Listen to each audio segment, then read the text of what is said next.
Okay, that should be everything. Good evening, everybody. Glad to see you all.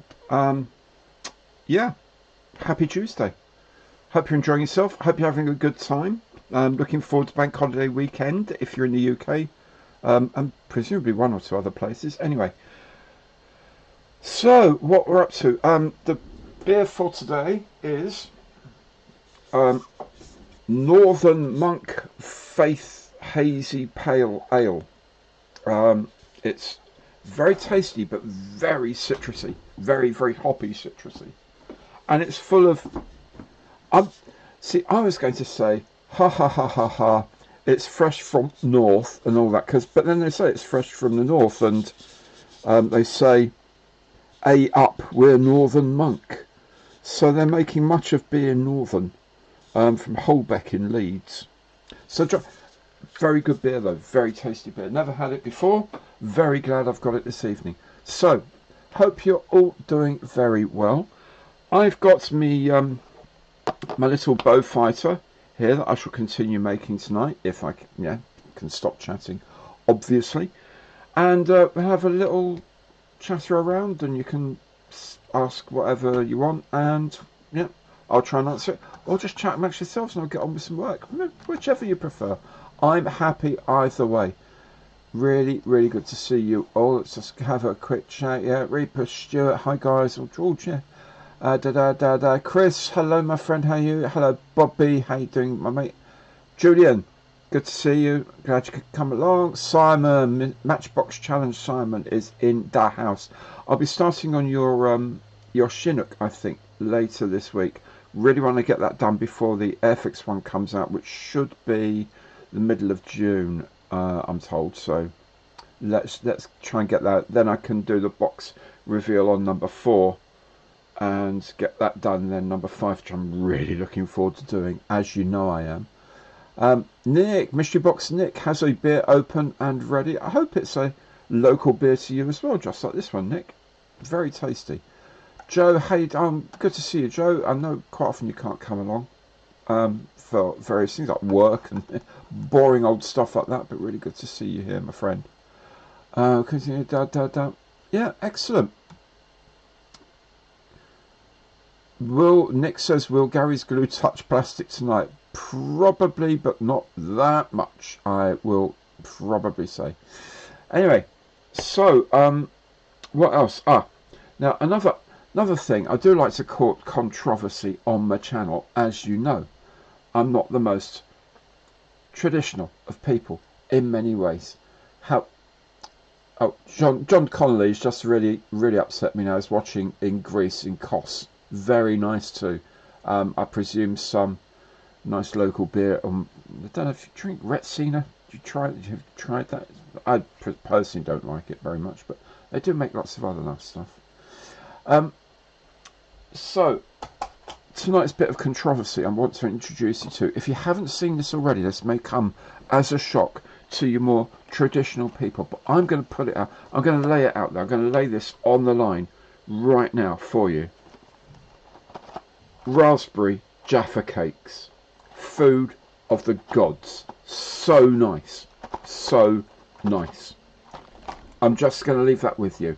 Raspberry Jaffa cakes, fantastic. So, what else? Ash, will Figure Friday be coming back? Possibly. Figures just take an awful long time to do. However, I've got some figures relating to another build, and I can probably work out something with them. I do want to be doing some sort of slightly larger things, like 1/35th in the near future, 1/32nd, and there are figures that go with those, so I will be doing some of that. I do also have some 18mm Napoleonics that I want to paint with the ICM paints to see how they work with that. So it won't be a regular feature, but there might be 1 or 2 coming up in the near future. No music questions. Oh, hey Ollie, how you doing, mate? Sorry didn't see you at the club the other week. It's only last week, wasn't it? Hope you're doing well, my friend. Love the Lancaster you're doing, by the way. Absolutely love that Lancaster. Andy, how you doing, my friend? George Riches, unacceptable, Gary. Well, I'm sorry. I'm sorry. They are. And you know what? There it is. It's a thing of beauty. Look, I'm going to break. There it is. Look, raspberry jam. So nice. So nice. Nigel, how you doing, my friend? Good to see you. Well, Stuart, try it, mate. Try it. Raspberry is absolutely lovely because it's not quite as sweet as strawberry. It's still got that slight tartness to it, and it offsets against the chocolate really nicely. Raspberry and chocolate go together so well. Joe, if you missed it, okay, mate. Drink of the night. This cloudy-looking beauty is. I should get sponsored by them. Northern Monk Faith Pale Ale. There you go. 5.4%. Insanely citrusy, hoppy ale, and very, very nice too.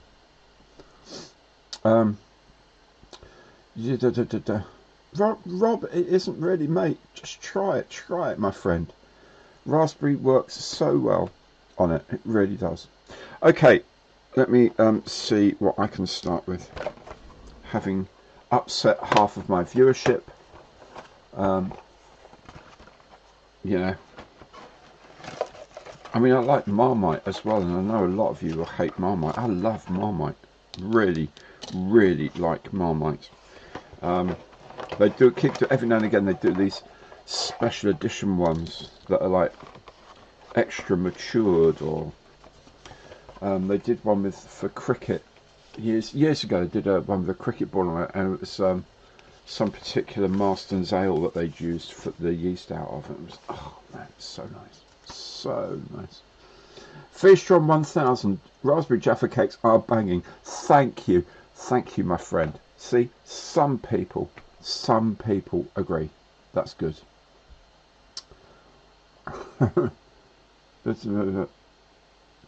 If you drink too much bits because the in middle that you are working on helpful look, okay.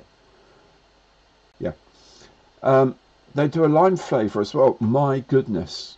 Oh, Stuart, now you've opened up a whole new can of worms. Fantastic. Really, really good. Marmite, see, Marmite, Reaper, you're absolutely right. Marmite is proper stuff too. Marcus, you at the Haven Museum? I really wanted to go to that. There was issues, I couldn't do that myself. But yeah, the guys from the Model Club seem to have a great time. I've seen their pictures online and stuff, and looked absolutely amazing. Absolutely amazing. Kevty, have one of those Jaffas with Marmite on it. I'm a bit like Freddie Fintoff. I can eat anything pretty much. So yeah, I may do, but you know, because I don't want to spoil the Marmite or the Jaffa cake. I don't think they go together. But I would eat it. I'll try it. I'll just try that. Crisp sandwich. Oh yes, that is nice. I have tried that once. Any particular crisps though, Joe? That's the thing. Mythos. Oh, very nice. Very nice too. Drinking Mythos. Marmite on toast. Oh, very nice, Simon. That's it. Marmite on toast with cheddar on top. Lovely, lovely. Nick, yes, special edition Marmite. It's like the XL one. Is it XL? No, XO. The extra old one. That's my absolute favourite. And that is proper good stuff. Tennant's Lager and Bakewell tarts. There you go. There you go. So I best get up to see what I can do about this little kit. I don't know what I'm doing really. Right. So that's supposed to go on there. I'll do that later. I'll do that later. I'll do that later. I'll do that kind of nowish. Okay. Number 8. Oh, there we go. That's 8. So, cheese and onion crisp sandwich. There you go. Guess that's number 8. Only problem with this thing, you have to keep going back to the sprue maps to find out what bits are number. Oh, yes, those are number 8. Okay. So, what else has been going on? Been making some progress on the Liberator today. Been starting the primer. So I'm trying to do two things at once here. Trying to do some bit of model and actually think as well. And it don't work. So I've been working on the Liberator, doing some primer. I've had some issues with one of the spray brushes with the primer I was using, which was One Shot, Ammo One Shot, but I think it was an old thing of One Shot, and used a different one of One Shot, and it kind of worked, so that was okay. Yeah, that's actually been most of what I've been up to today. So if I got the fuselage around, oh, there we go. So we have the Night Liberator. You probably can't see very much about it. All over black. I'm going to do some white highlighting into the panels, and then start painting the colours. It looks cool. It looks cool. That's very true. Yes. Walker's bacon cheese. Okay. Let me just get that back.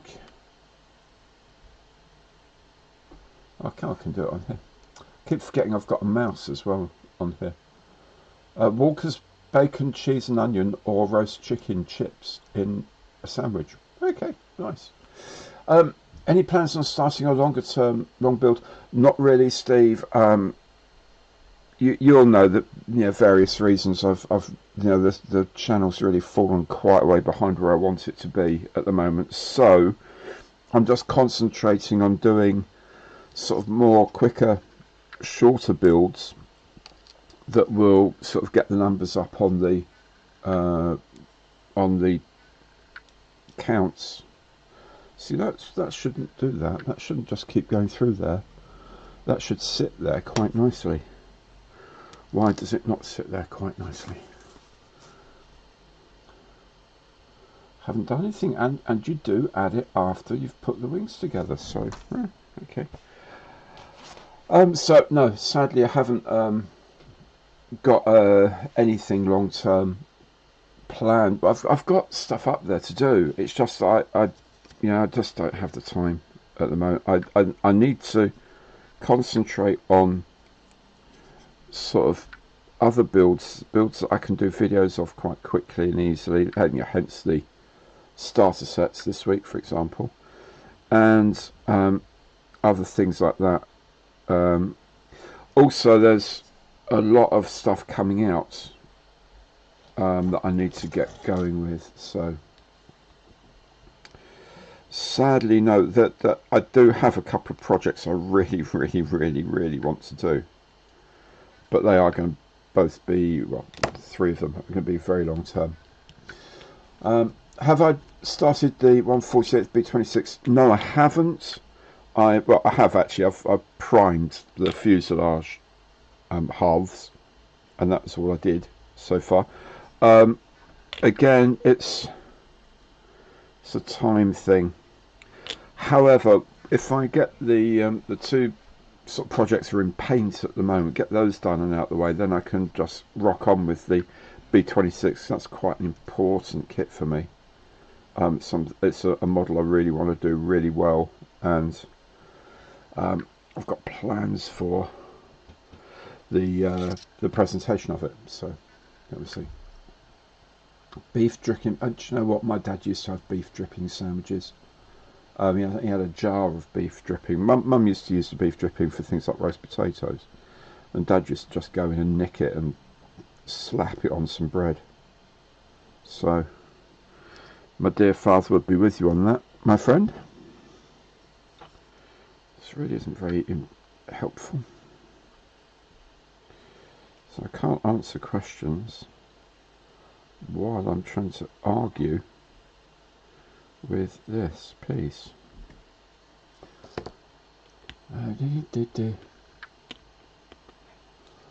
Alistair, is that the Bart Sharp? Yes, it is the Bart Sharp. It's a brilliant little It's quite a big spray booth. It goes together superbly.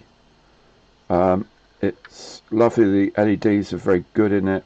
It's got a two-stage fan in it, and also the exhaust comes out through the top of the fan housing, so it doesn't need quite as much room going backwards against a wall. You know, normally if you've got it coming straight out of the fan, then it goes back, and then you've got to get that tubing into it. That can take up another, like, you know, foot or so. So, but this one comes straight out the top, so you can go into a window, or you can sort of go down and into a bucket, like I have done. My bucket filter. I must actually do the video of that. I've filmed it all. Must do the video of it. It's a really nice airbrush booth. Really nice.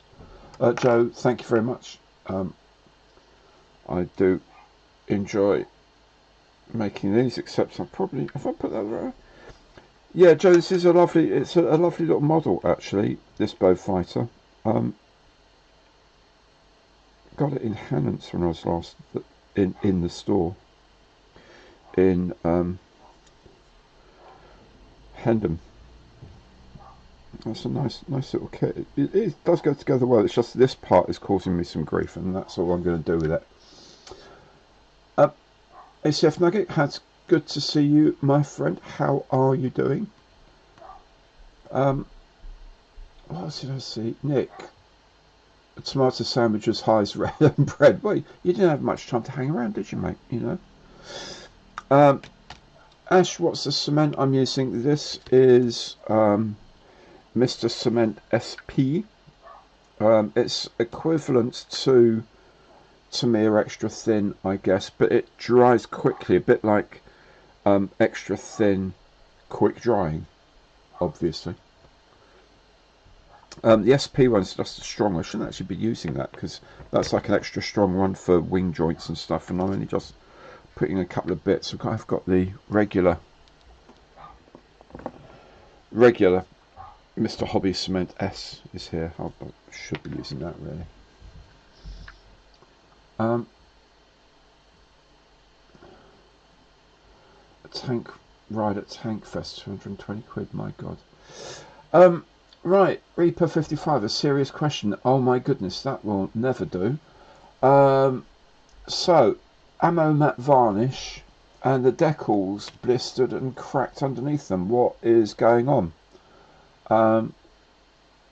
Anyone got any ideas? I've not done that myself. I've not used matte varnish directly onto decals. So, anyone got any experience with that? Any ideas about that? Let me know. Please let me know. Or let us know. Let Reaper know.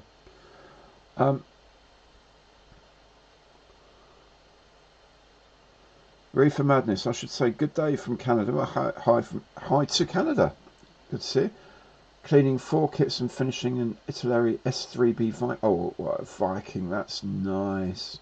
With 4 days to go. My goodness, what a lovely plane the Viking is.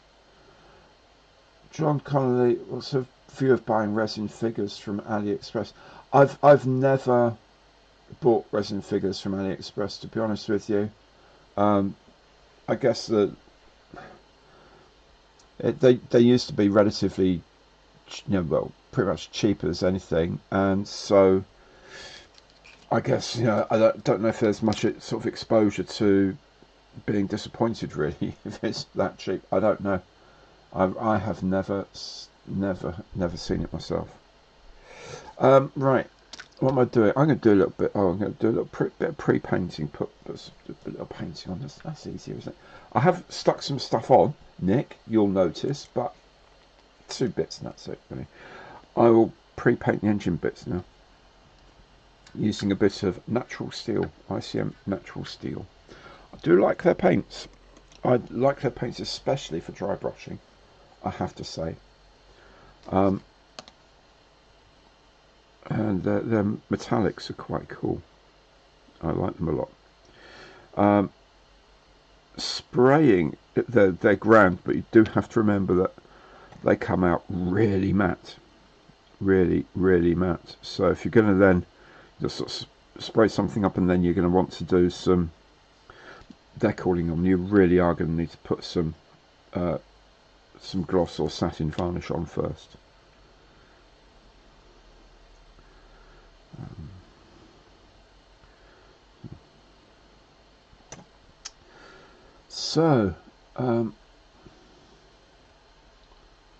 Yep, hi Bugler75, how you, my friend? How you doing? And you're right, keeping well, I hope.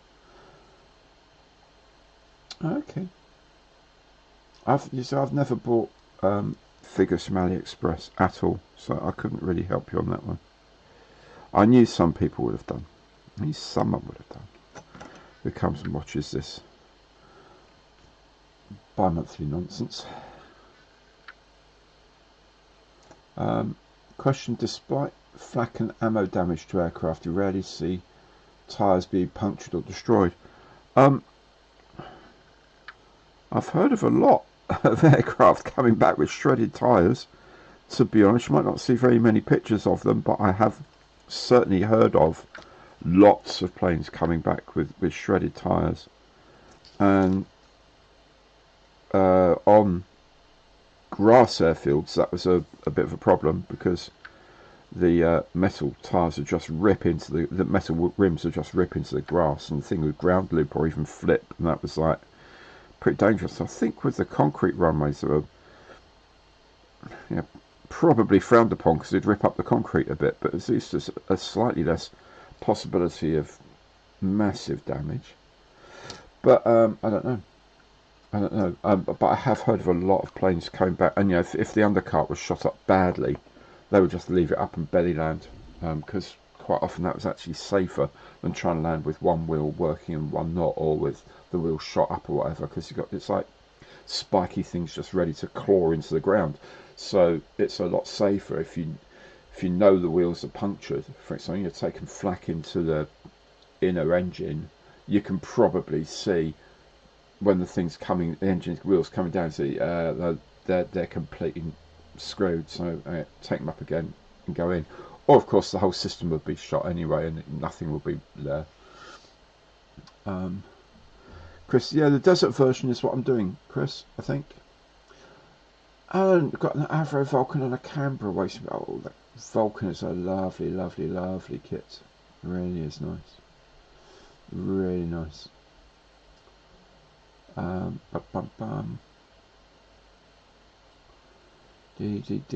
good. Oh, good tips. Well done. Thank you.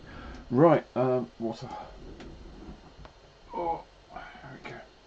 A bit of water. Right, so those the engines done.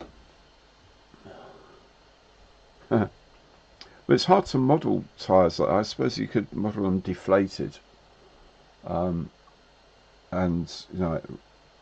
out of round if it's actually on the ground. But I think a lot of the time, yeah, as soon as you touch ground, they're going to just turn to ribbons, aren't they? Basically. All right.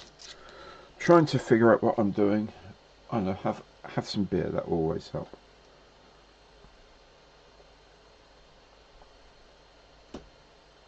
Goodness, that's nice beer.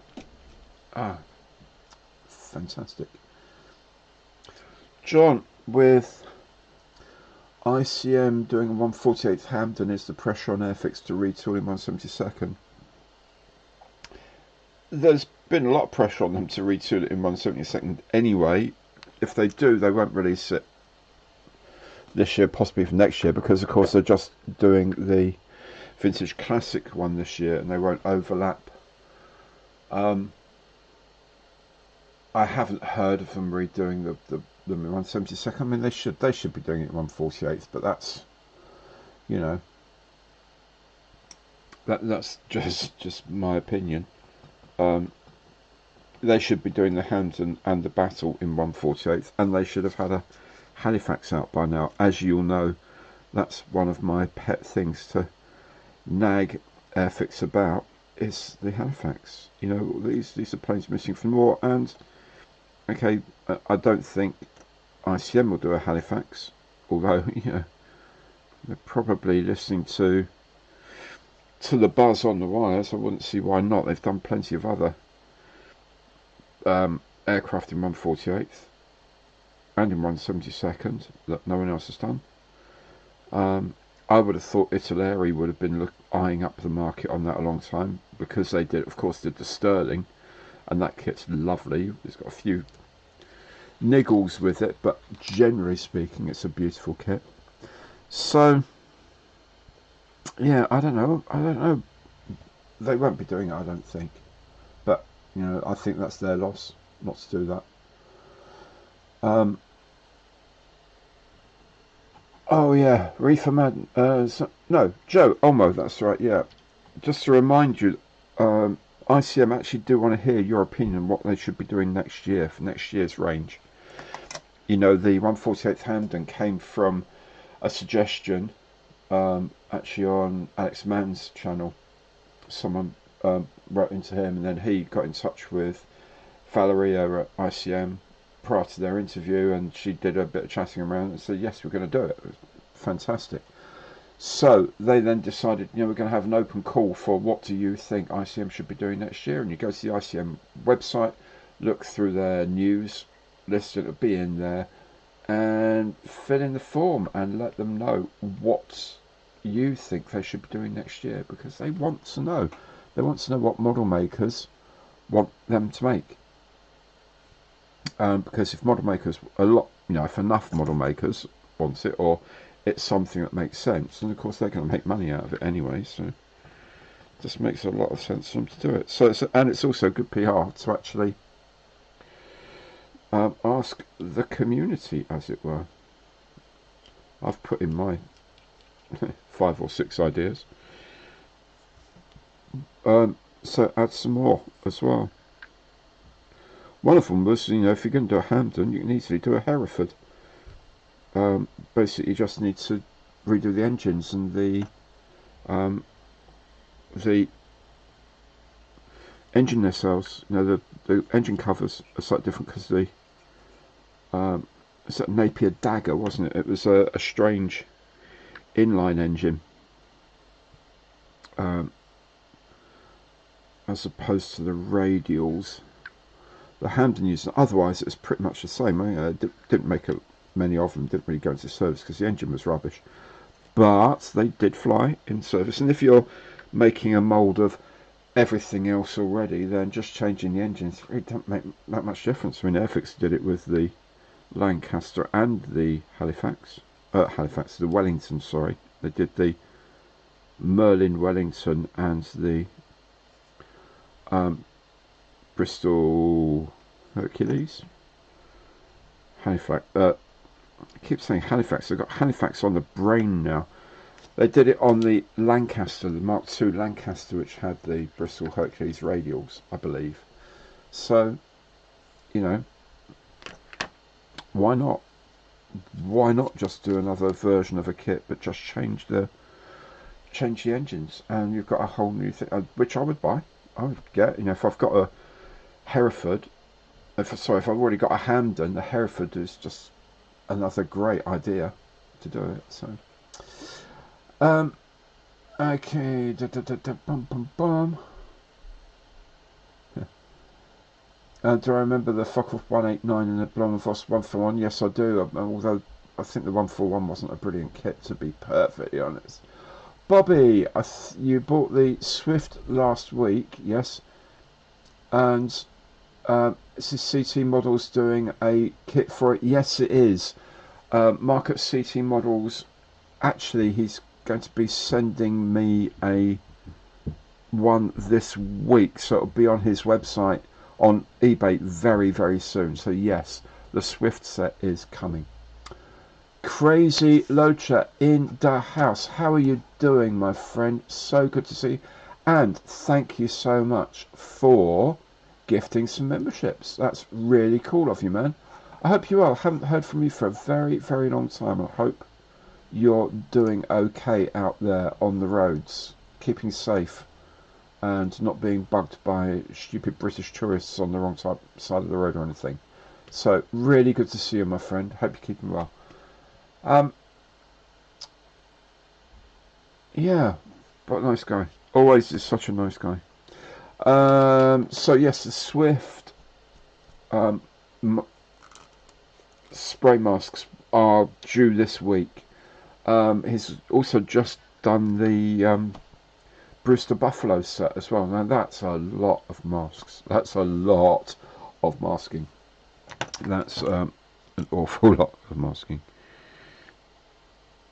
Ba, ba, ba, ba.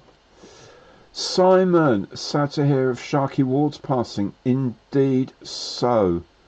Um, that's really very sad. He was a great pilot, but also a great human being. I mean, he spent a lot of his later life doing a lot of charitable work in, I think it was Grenada, doing things like looking after, rescuing stray dogs and helping people who needed a bit of a leg up.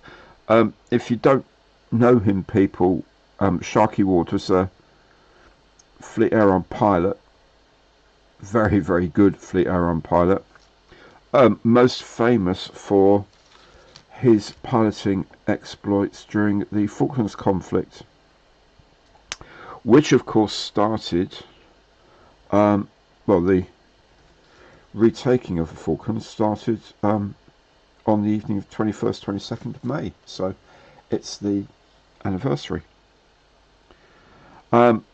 Exceptionally good combat pilot in the Sea Harrier, but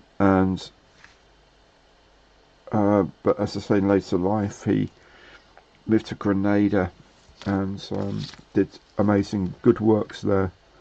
Very, very fine pilot and a very fine man. And yes, I think he was 80, which these days isn't much of an age, is it really? So R.I.P. Sharky, mate. Very, very fine pilot.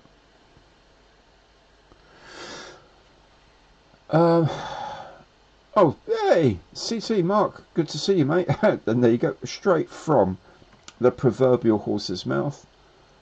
Ready to go later this week. Superb, absolutely superb.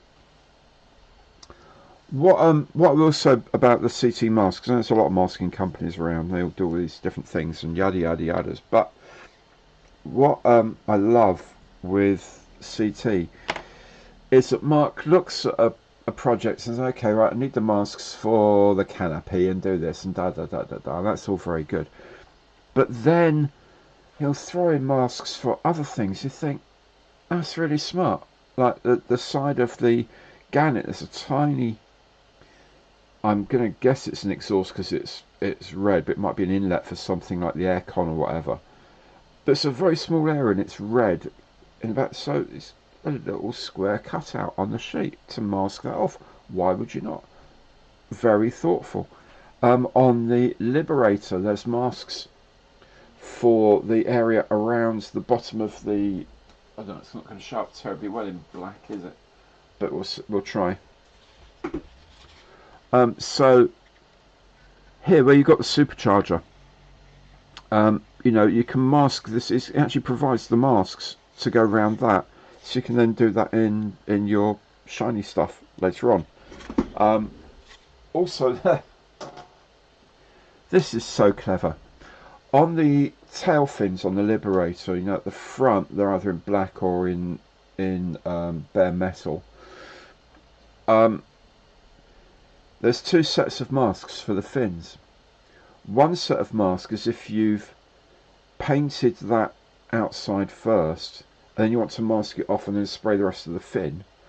And there's another set of masks that sit the other side of the panel line, so you've sprayed the whole thing olive green or whatever, then mask it off just to do the front edge. You've got the choice. You don't have to do it one way or another. They're provided for you in the set, and for the prices it's doing, it's just crazy. Brilliant. So I'm really happy to let you all know when more of this stuff comes out, because I love them, and the paper's nice, the cuts are really sharp. They go, the Liberator, the front end of the Liberator on the canopy's got, I don't know, loads of parts to it. 1, 2, 3, 4, 5, 6, 10, 11, about 19 bits of paper there. Took me like 5 minutes. Perfect. Absolutely brilliant. I love them. So check out CT scale models on eBay and see if you've got a project and see whether he's got a set miles for it. And if he has, get those. Don't buy anyone else's. Really, please. What was we doing? I saw something from our friend. Oh, dodging silly American tourists in Savannah, Georgia. Georgia, my goodness, Savannah. You're getting around a bit more now. Oh, that's, wow. Well, you take it carefully out there, mate. Really, please. 148th Beaver and a Twin Otter. Very nice. That's a good idea. A great idea. Tell them why though. That's the thing. Do tell them why. Part of the process is, this is, by all means, tell us what models we should do, and that's grand. But why would we do that? Well, let me know why we should do that, and give them a good reason, and it will work. I promise you, it will work. I mean, they've got some ideas, obviously, themselves of what they're going to do. They had planned anyway. They had already released the idea of doing the Henschel 129 in 148, which is going to look amazing. And what else? They're going to do the Tahi in 172nd, which now makes it actually a vaguely easy enough to build thing. Something you might actually be able to put somewhere. But they've got surprises for later this year, let alone for next year, and a lot of things. Maybe they're looking at their production and think, well, we can probably fit some more stuff in. So let them know, because they're really happy to hear from you. I promise you, they're really happy to hear from you. Right, engines painted. I'll probably do a little bit of messing around later on that. Ryan, great channel. Thank you very much, Ryan. I'm glad you're enjoying it, mate. Hope you've been watching lots of videos and being entertained more than anything else. That's what I try and do. I try to keep you entertained. Sometimes not on purpose, sometimes by doing ridiculously stupid things by accident. But hey, it's all part of the learning process, isn't it? It's all part of being a grown-up. Ish. Grown-ish up. Grown-up-ish.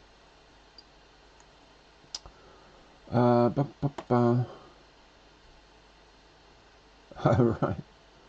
Cool, Andy just got some 148th Soviet troops figures with a 148th KV2. Oh my goodness, that's going to be a size.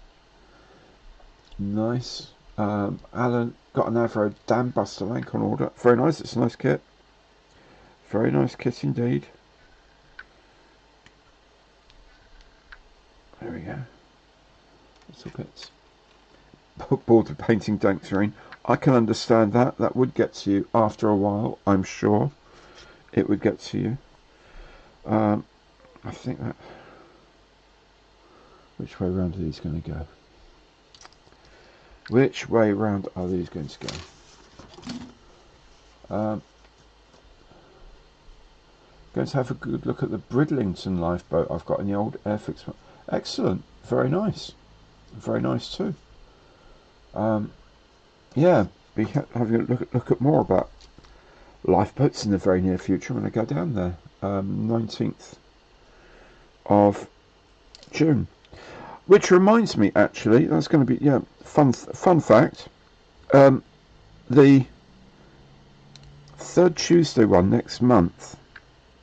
It's going to be slightly odd because I'm going to be in Poole in Dorset, because I'm going to the Airfix press day for the lifeboats next day.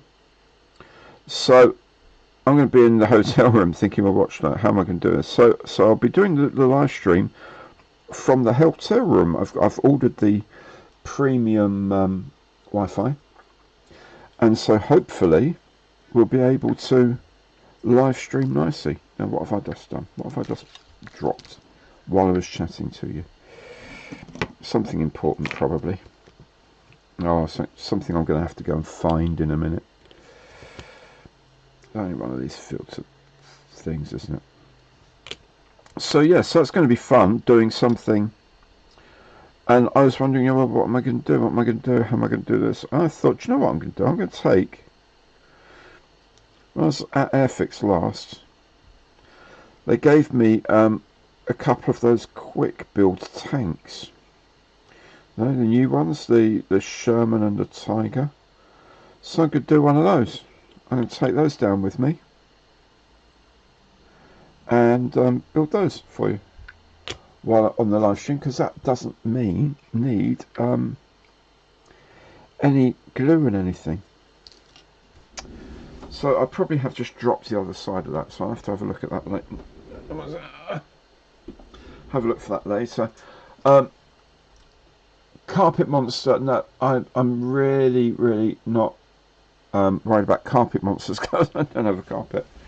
But the wooden floor monster probably has pinged that part somewhere temporarily inaccessible. But I will find it. Although it's probably actually somewhere on the work it probably just pinged in a different direction. But anyway, worry about that later. Worry about that later, Gary. You don't have to worry about that now. Okay, so oh, Dane, hello mate, how you doing? Good to see you, my friend. Hope you're doing well. Scott, good evening from Canada. How you doing, man? Good to see you too. You're 6 foot tall and your stash is taller than me. Do you have a problem? No, yes you do. You haven't got enough kits in your stash. That's your problem.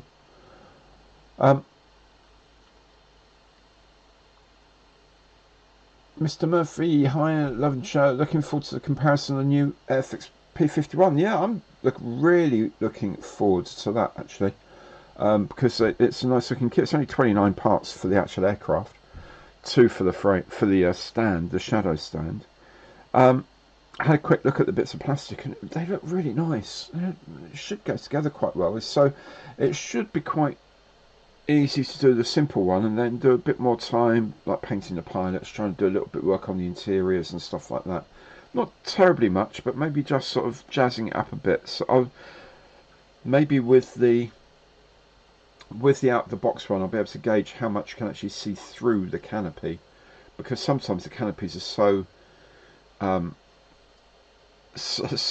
thick that you can't see through them. I wonder if I could cut it open actually. Oh, now there's an idea. Maybe we could do an open canopy. If I can I've got a razor saw there, I can just cut the canopy open and just sort of open. That's a thought. I haven't thought of doing that. Yeah. Don't step on it. I will absolutely not step on it, Chris. I promise you. I do look where I'm going. You're doing a 1/48 J20. Oh my goodness, that is a size and a half. That is huge. Anyway, okay, so I've done that. I've got those and that. I'm talking to myself plenty because look, I found it. I found the other part. Let me get that on the plane before I lose it again. I told you it wasn't going to go far, and there it was on my desk all the time in pale grey on a pale blue background. That's that way up. Let's cut that up. There we go. There's that lovely filter or whatever it is. It's a filter, isn't it? Job so good and well done. Right, so those are probably dry-ish, so I can probably snip these off. This isn't like speed building really, it's just, you know, it's only a little thing and it's quite fun.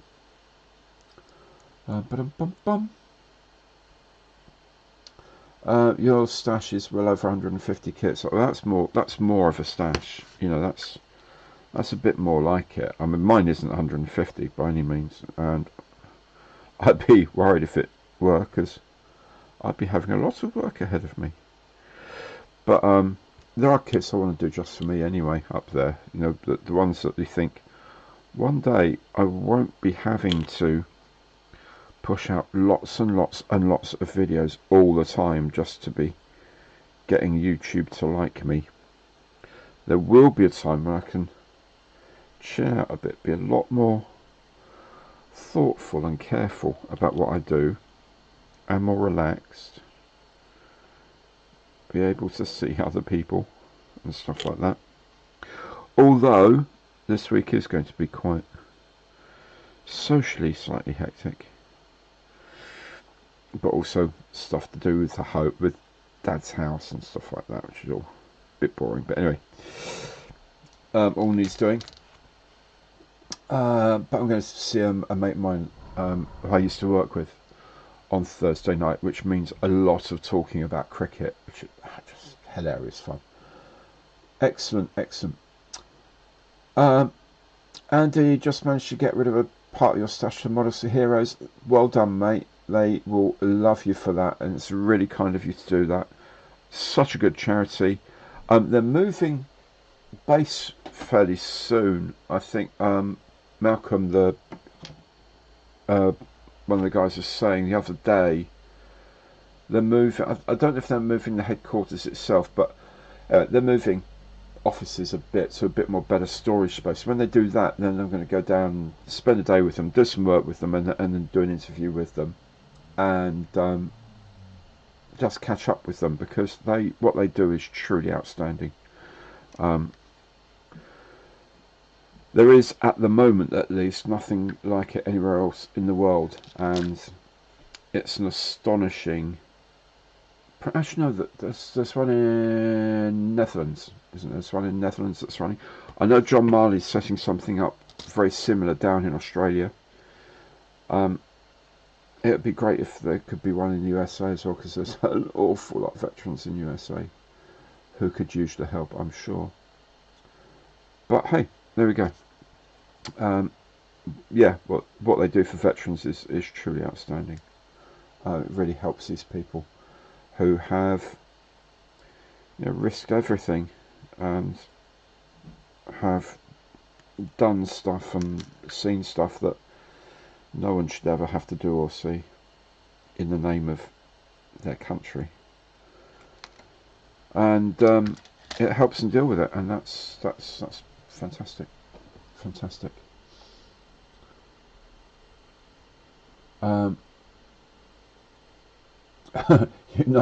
Okay. You're not allowed to buy any more kits. Okay, well, that's fine. Yeah, maybe. Andy, some probates of mother-in-law's bank want to send me a form by post, and then for me to return it by post to release money.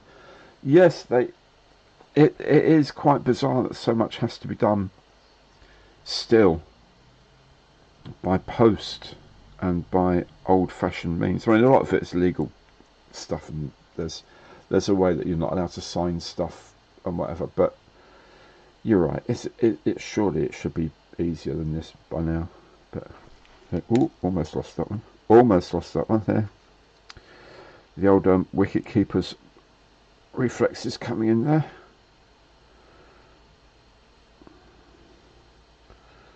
Must say, building a little radial engine. That's not. Yeah, it's radial engine at this scale is a little bit of a tricky thing to do, must admit.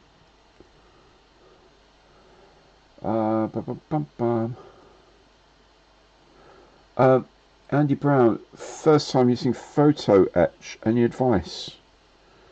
Any advice, guys? I know they say if you're cutting it from the frame, cutting it on something quite resistant, like a bit of tile or something, that would be really good, because you get a cleaner cut. I did see something recently for very small parts. Someone had like a bit of stick or something with a tiny amount like a blue tack at the end, and then before they cut the part away, they just put that on top of the part and then cut it away, because then the part wouldn't go pinging off into the distance. And I thought, that is the next time I'm doing photo etch, I am doing that, and it works really well. Just a small piece of blue tack on the end of a bit of stick or something, and it won't go flying off. Also, cleaning it, give it a wipe down with some. Is it supposed to be white spirit? I think it is supposed to be. Because to get any sort of oil residues and stuff like that off. So that would be cool. Other than that, no, it should be okay. I mean, I don't know what photo etch it is, but I'm not the biggest fan of photo etch, I must admit. But then there's been a few times I've used it. I thought, oh, do you know what? I'm really happy I've got that. And some of it's really nice, like some of the Edward stuff for cockpits and instrument panels and stuff like that is really nice.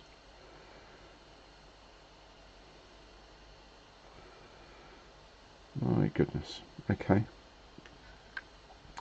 Got another one of those to do now. That's cool. Have a drink to settle your nerves, Gary. I will. Thank you so much.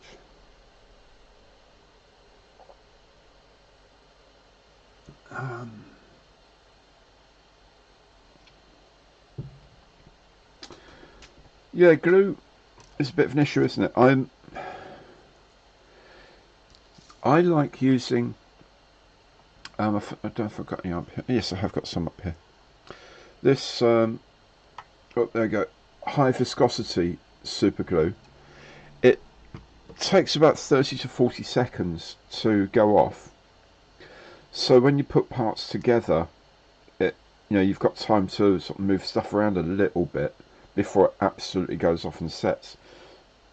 But it's also, because it's high viscosity, it's got very slightly sticky. So your photo etch part will just about fit okay. And, it will sit there and it will grab it, and you can then leave it to go off completely. But yeah. And there's ultra glue clear. Okay, for instrument panels. Okay, that's cool. The Tamir Kettenkrad has 2 pieces of PE and a jig to bend it. Yeah, there's something I've got over here at the moment. It's got an engine cover or an exhaust cover. I can't remember if it's engine cover or exhaust cover, and it comes as a flat bit of PE, but it is curved, and they give you the jig to curve it to the right thing. Yeah, sometimes it can be a bit too much. It can be like, oh my goodness, why am I doing this? But then other times you go and think, actually, you know what? That actually does really add quite a lot to the kit. I guess the biggest one I've had to do recently was probably on my HMS Devonshire, doing a lot of photo etch, and there's also some resin parts for that which I got, but it made a massive difference to the kit. It really brought out a lot of the detail. So I need to get some more. I've got an HMS Fearless to do, the old Airfix one, and need to grab a load of resin and a load of photo etch for that.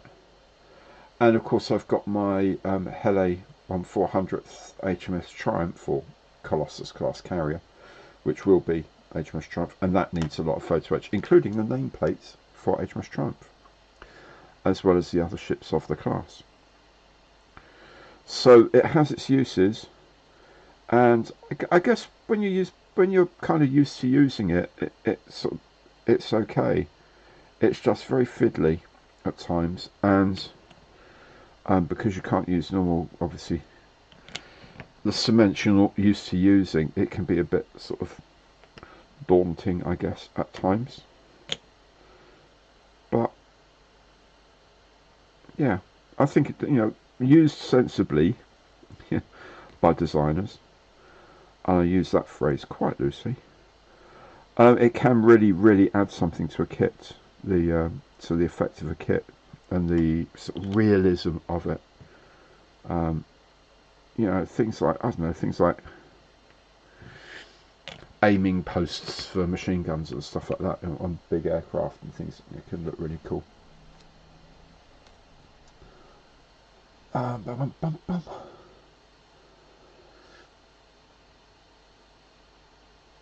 Bum, bum, bum. Oh, you're sending me some stuff. Oh, well, thank you very much, Dane. That'd be cool. I've got some stuff that I can use it on actually.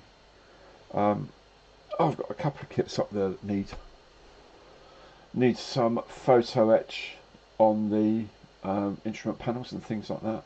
So, oh, that'd be brilliant. Thank you so much, man. Yeah, aftermarket. The biggest thing in aftermarket, I guess, is probably things like ejection seats, because you just can't, at certain scales, you just can't get the moulding accuracy with polystyrene. You just can't get the sharpness of mould that you can with resin. Especially 3D printed resin now is just insane. The sharpness you're getting of 3D print resin is just beautiful. I've got the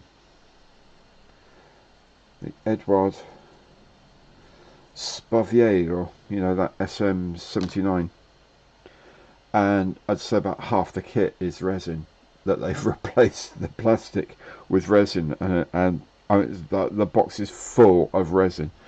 But I guess when you finish it does look absolutely stunning. So that's one of the candidates for a long-term mission eventually.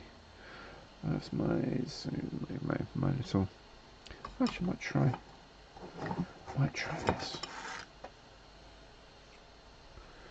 I'll just try this to see whether this. Oop! So my fingers are getting too old and too big for some of the more insanely delicate work, like recutting panel lines on an engine cover in 1/144th scale. But you know what, if I didn't do it, I'd know they were there, and that would bug me. That's good enough. That is near enough. It would bug me.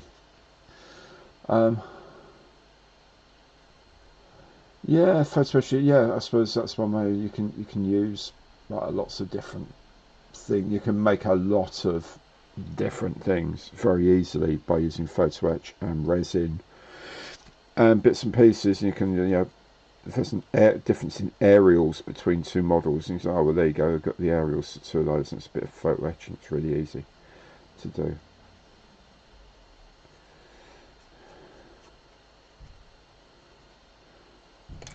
So, Aero Club white metal seats. Yeah, I remember them. Yeah, Aero Club. I think I got them from them.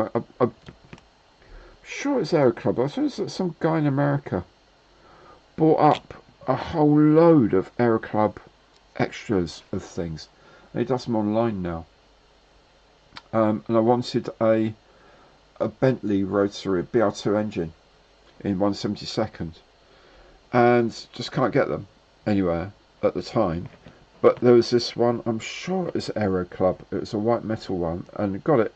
And he said, well, how much is it? And he said, well, how much do you want to spend? And I said, well, should call it like $10 or plus postage? He said, well, I call it 15 including postage, and that's grand. And so I did that, pinned in money, it came over, and it was, I used it for my Gloucester Nightjar, my one and only, so far, one and only, vac form kit that I've made. But I do have one, actually. I have a vac form up there that I will.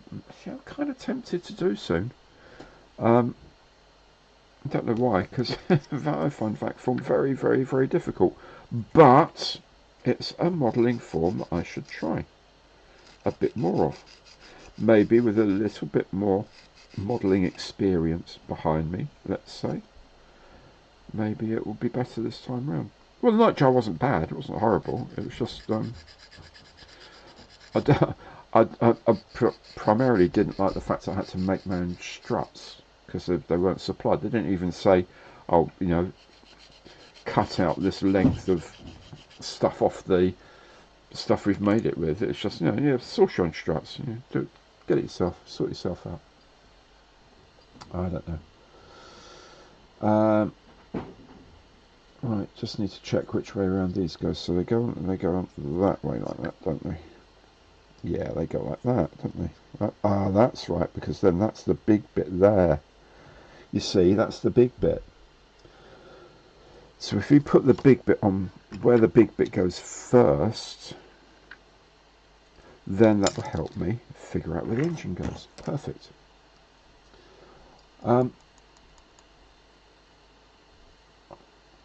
PE resin or mould the kit from all plastic. I think really very much depends on the kit. There's going to be some bits.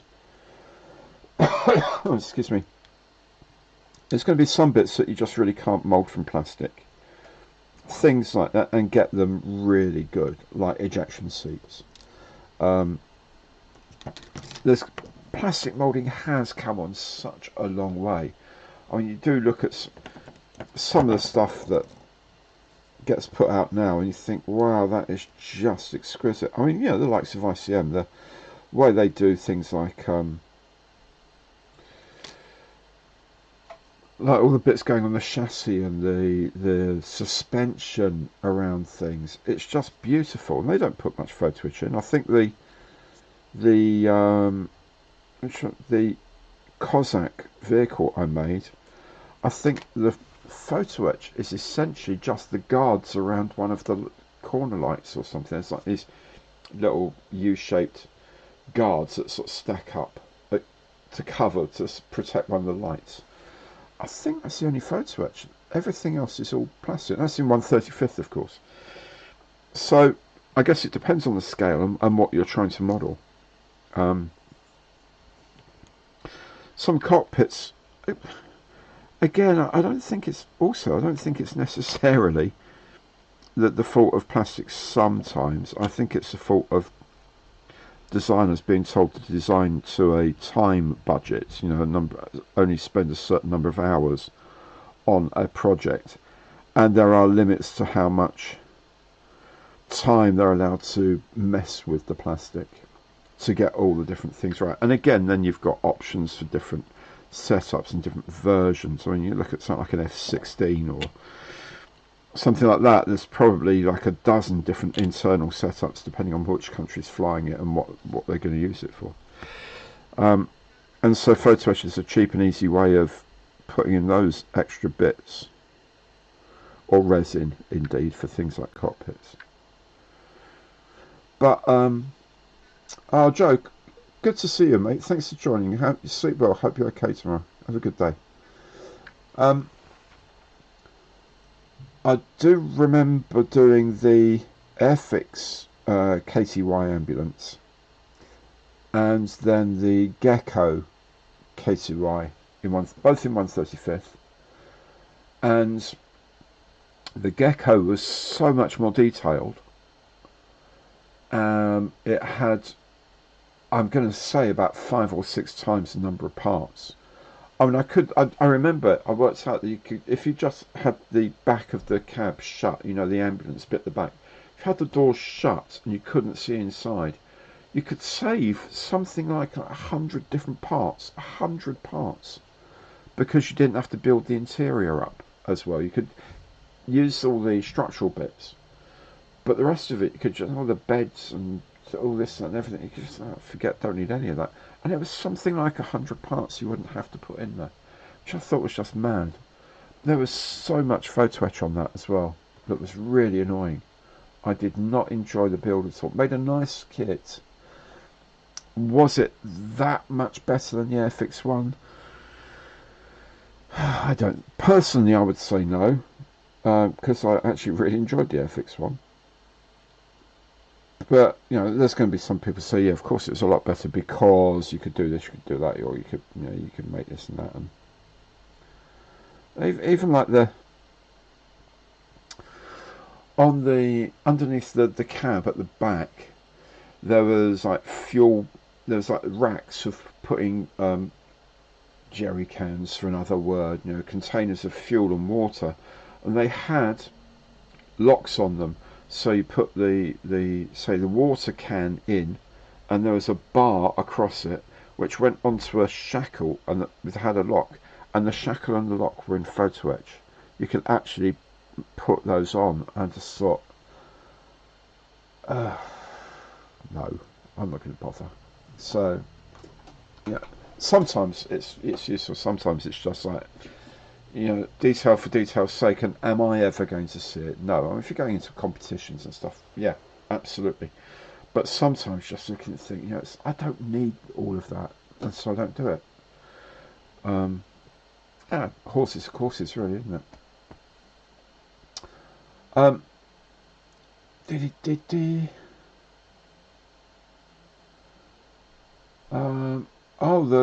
new decals, Chris. You're doing the BF 110, and you got the new decal type from Edward. I have yet to make anything with the new. I've got some that I really need to start doing with the new two-part decals. If anyone's used them, please let me know. Give us a shout out and see how you get on with it, and if there are any little tips on using them. I hear they're really good because essentially don't have any carrier film around the edges, and they can be quite thin, and they mould really well, and all these different things. But yeah, they may be a little bit more tricky to use. But let me know if you've used them and you've got on with them and you know how to use them. Chris could do with a bit of help with that. So could I, because I haven't made any with them yet.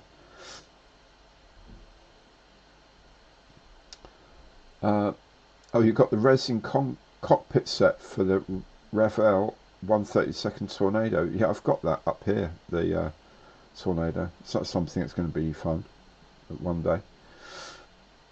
Oh, Julie, you remember both of those? Yes, yes, I did make a little map for the Airfix one. Just made up a little map because that one was done up as the Katie ambulance from Ice Cold in Alex, and they always had a map just at the back of the driver's compartment resting up. There was a map of where they were going. I always sort of put in the map.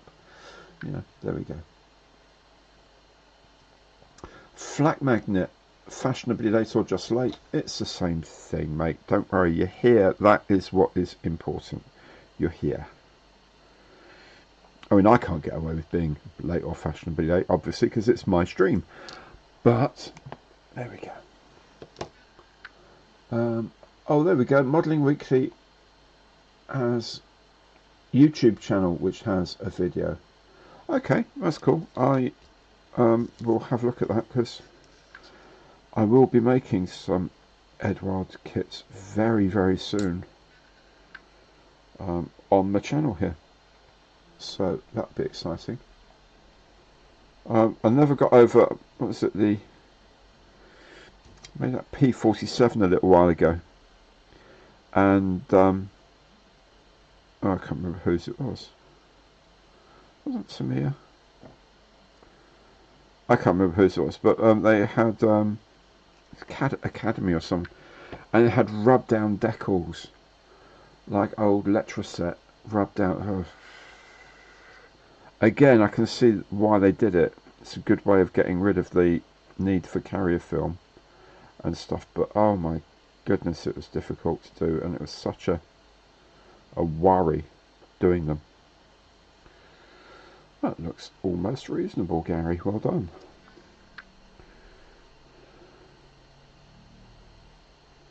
Oh, I'm really, really getting into this thing. I mean, if I had,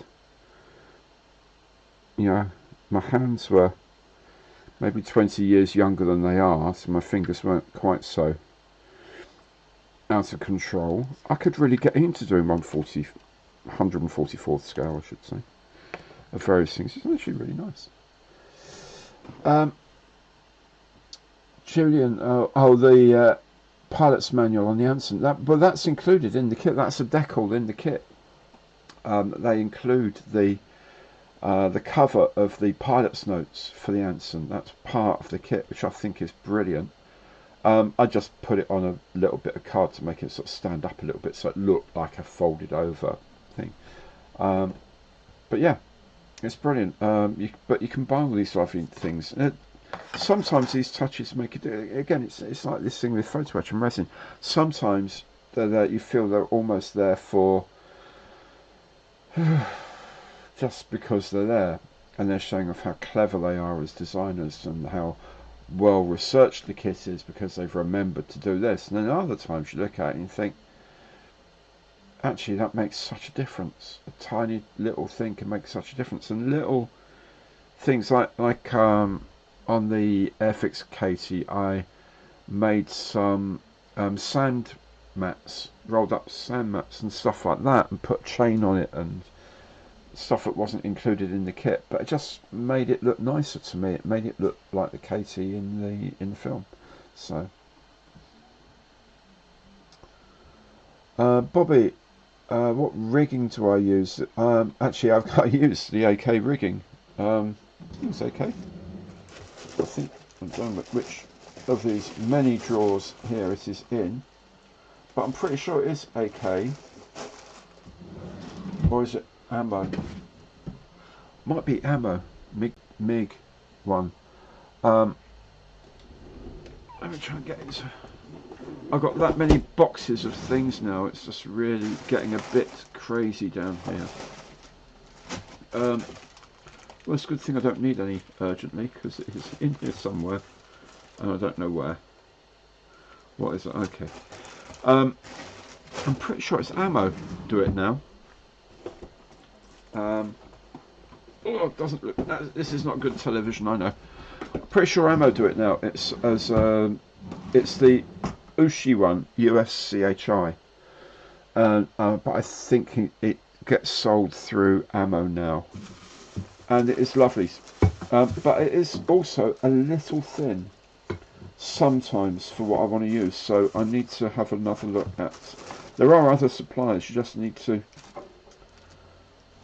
organise your drawers a bit better, Gary. You're right, I do need to organise my drawer a bit better. There is some in there somewhere. Yeah, I'm sure it's ammo rigging that I got, and I use the thickest of them, and for me it's still too thin for some uses.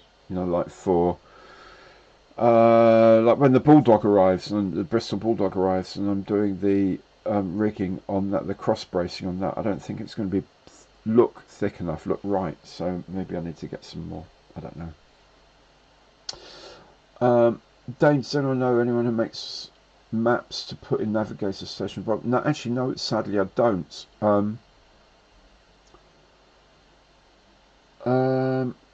Now, in Monday Matters, is it Lanmo do 1/35th scale maps?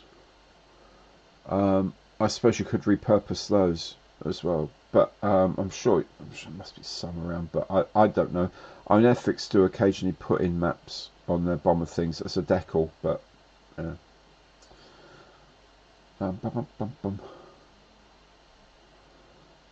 Graham, just got some F-toy models to do. Oh yeah, I know. No, I just make sure they go together cleanly and click properly. Get the seams are always going to be the issue on these things. So get the seams clean, shut properly, and then cleaned up. That would go a long way to make it look like a proper model.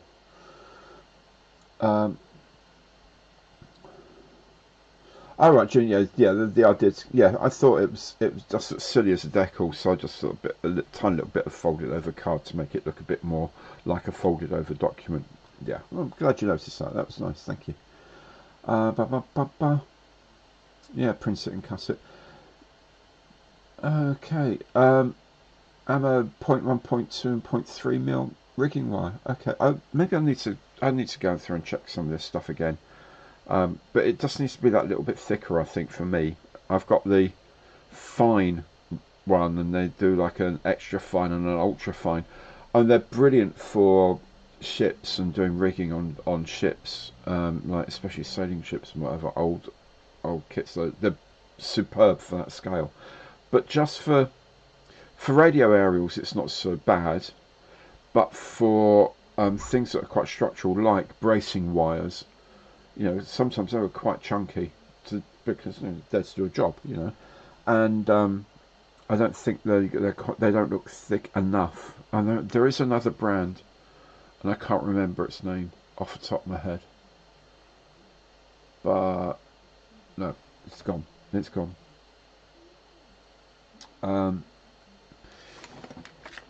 Yeah, but they do. Yeah, Bobby, that is a problem. A lot of these do sell out really, really quickly. Sadly. Okay, what am I going to do next? Right, so that's all. Yeah. Am I going to do that next? Am I? Am I going to do that? Because that's like. Yes, that's going to be interesting. Okay, I'm looking at the undercarriage now, you see. So maybe I'll put the transparent parts on and just give them a little bit of love and attention and see if we can do something with them, because then that will essentially be ready for spraying, and I don't really want to be doing spraying on the channel because it's too noisy and I'll be doing it wrong and it will look silly. So there we go. I can always start my Gladiator as well, of course. That would be fun. Right.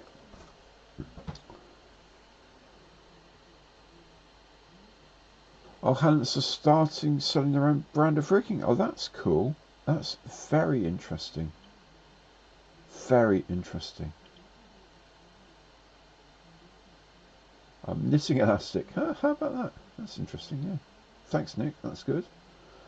Fishing line. Yeah, Nigel, I've tried fishing line before, but I couldn't get it to glue because it's maybe I was using the wrong fishing line, but it was yeah, I just couldn't get it to actually glue on because it being nylon, it didn't take to super glue very well. So it made, yeah. Yeah,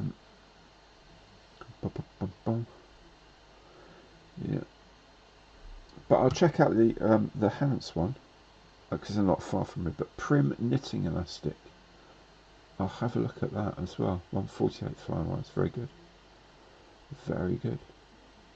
Why do Hans never answer the phone? I don't know. I've never actually tried answering. Never tried phoning them. To be honest with you, I never really had to for anything. Yeah,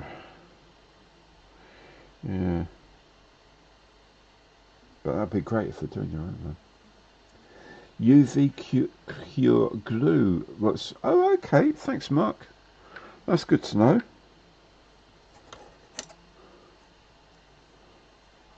That's good to know. And so it's going to be something of an issue when the Bristol Bulldog comes out, which I think is the end of this month, which is why I'm kind of slightly panicking about getting enough done and out the way. I really want to get that Liberator done out the way. I want to get the nicely that fits. How cute. I want to get the B26 started and done, and then I get there's a and Messerschmitt there I want to do, and all of this because also at the end of the month, of course, the new lifeboat will be coming out.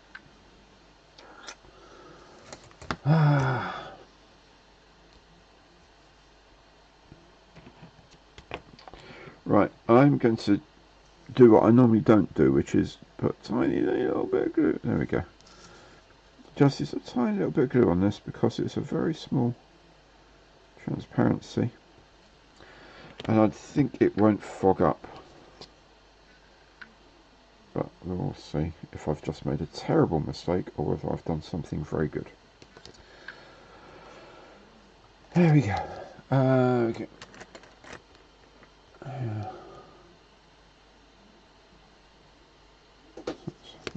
isn't it? Yep, that's that one.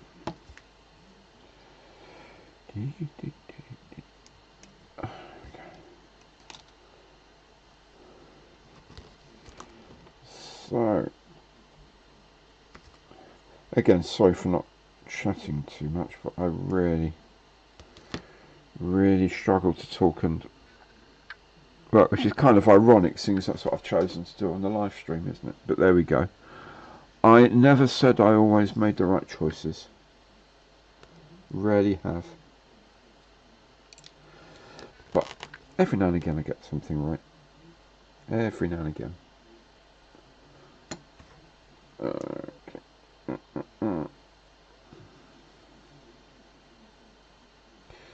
So there's this tiny little nub of plastic at the front edge of the glass injector from the sprue. Just sticks up too much to stop this going down. This, by the way, is quite a blunt knife, so don't worry, it's not a scalpel. I use a lot of blades that are sort of plasticky cut but are relatively human friendly. Anything else I don't really touch these days because I'm so cack-handed.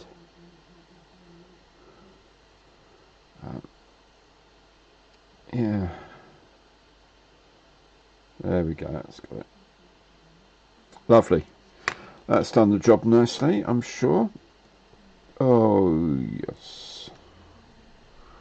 Oh yes. Now it's stuck to my finger and might come off. Oh no. There we go.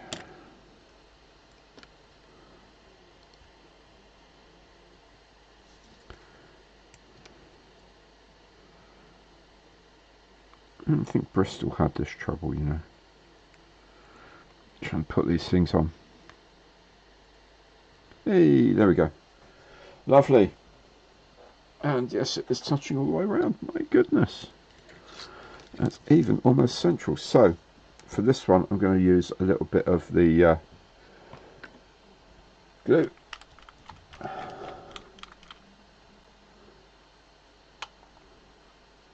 Shaz goes again here. Please, can you wish my husband Paul a happy birthday Saturday?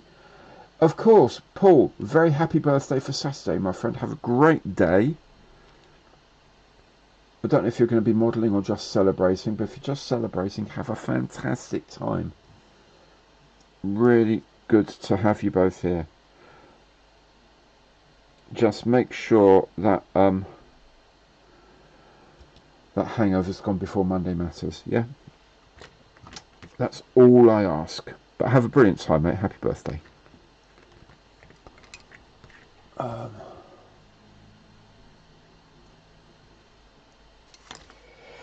Okay. Oh,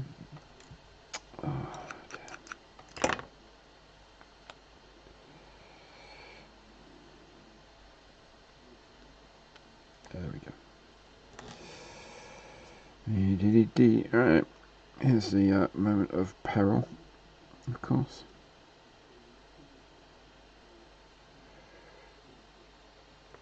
Now, what we need is something to disengage from that. And then we can, there we go, that will do me. Near enough for government work, as they say.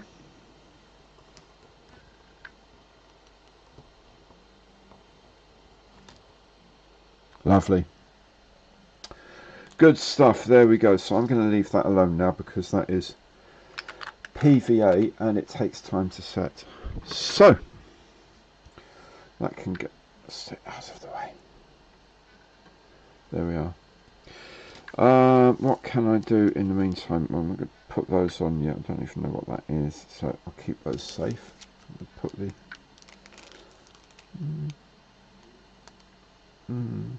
I could do. No. No, put those on another time. Okay.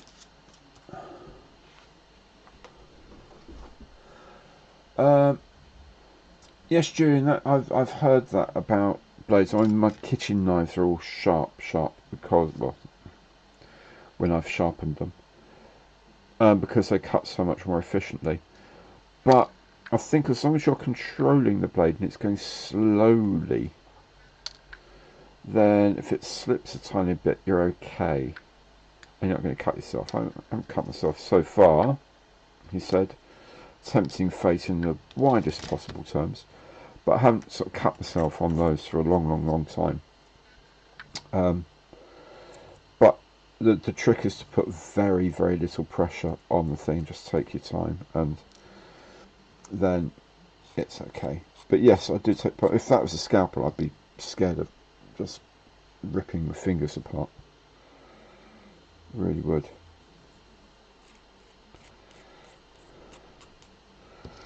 So these wheels are fun because they're just halves and there's nothing to line them up. So that's all jolly good. Let's put a dab of glue on before we go on. Yeah, Bobby, every time you put a new blade in, I mean, I used to even cut myself on scalpels just putting the blade in, literally just putting the blade in. I used to use them a lot years and years ago where I worked, and yeah, you're forever putting a fresh blade on, tink, straight away, because they're so sharp. The tiniest little brush and it just nicks straight through a few layers of skin. Horrible things, but that's what they're designed for. So yeah, they weren't designed for model makers. They're designed for cutting flesh efficiently, cutting skin and whatever, assorted other bits and pieces efficiently, which is what they do. Okay, that's going to be interesting.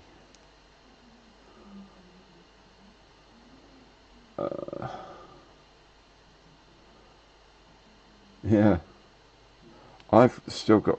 I've got my actually, oh there. If you can actually, if you can see my very middle class scar here. This one, that's from that was a butternut squash related incident a few years ago. I was cutting a butternut squash and I had my hands on the blade, and I was pushing down, and I pushed it, and this finger slipped, and then sort of reactively just pulled it up onto the blade, and yeah, that was a quick visit to the local minor emergencies department at hospital to have it taped and superglued. But yeah, not the most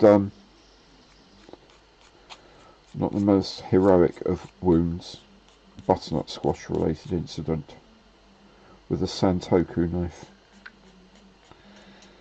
Not something you can sort of dine out on, really, isn't it? Yeah. Andy, at least it wasn't an avocado. No, it is an avocado because I absolutely love avocados and I do them properly. I know what I'm up to with avocados.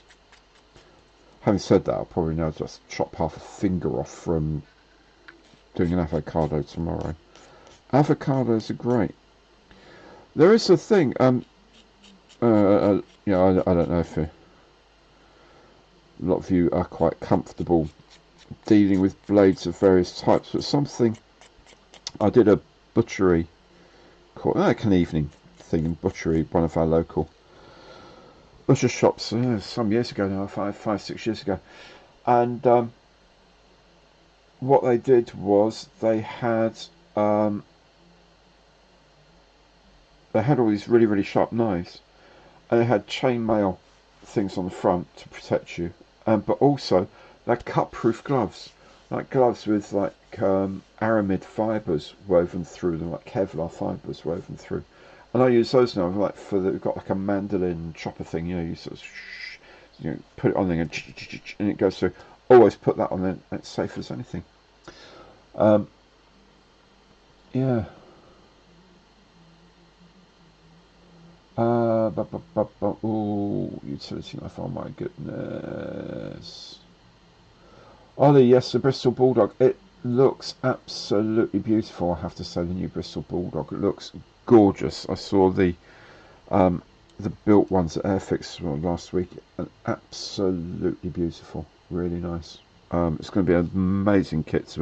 The detailing on it, like with the little generator on the port lower wing for the airspeed, I guess it is.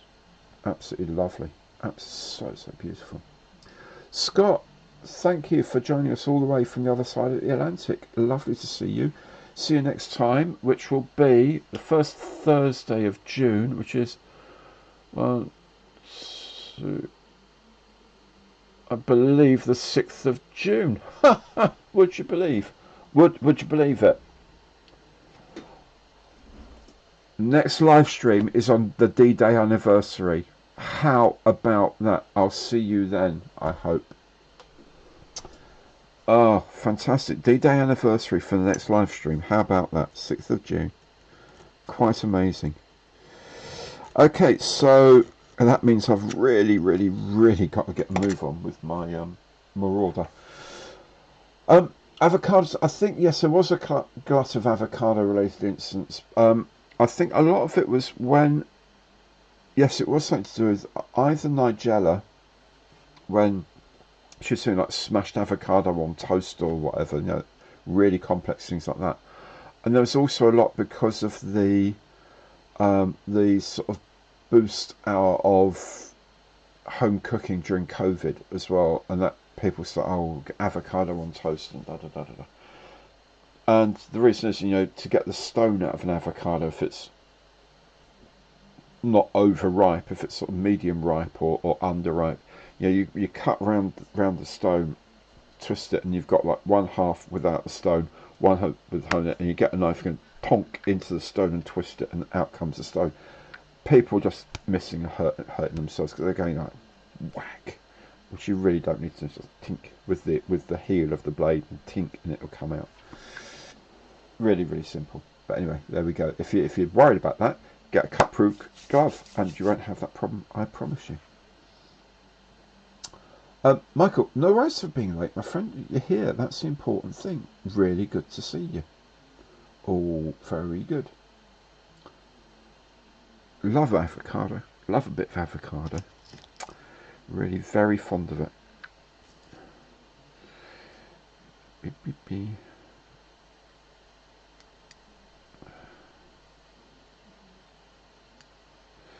These little undercarriage parts are so teeny tiny. That's so delicate. They look really nice, don't they? Absolutely lovely. Yeah, so the next live stream is going to be on the 6th of June. That's absolutely fantastic. Really excited by that. Maybe I'll have the Marauder done by then. How long is it? 2.5 weeks.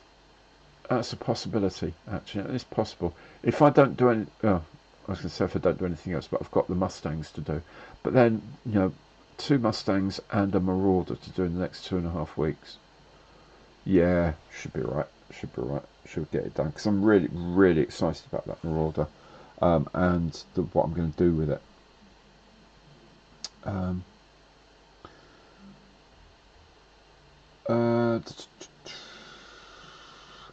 Unfortunately, you need to graft avocados to take it to get a tasty harvest, not seed to fruit. Oh, that's really annoying.